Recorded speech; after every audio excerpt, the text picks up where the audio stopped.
Speaking of K-pop, mga fandom, as a doctor ba, normal ba ang maging fangirl? Or hindi ba kino-question ka kapag nagiging fangirl? Parang kino-question. Ewan ko.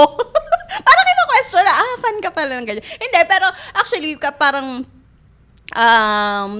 I think normal naman sa pagiging tao na meron kang talagang iaanong group or tao or artista or kahit sino. Parang kumbaga normal yon na meron tayo talagang titingalain or i-idolize or yung i-admire ba.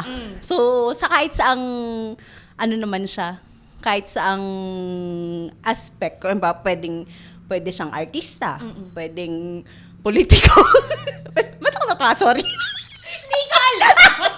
Or halimbawa, pwedeng yung the usual na nakakasalumuhan natin. Like halimbawa, yung mga teachers, or halimbawa, yung mga mentors natin, or kamag-anak, parents. So, usually yon parang normal yon. So, I think, yung pagiging fangirl, hindi lang siya talaga nababalot dun sa, halimbawa, fan ako ng isang love team. Yung mga ganun kasi.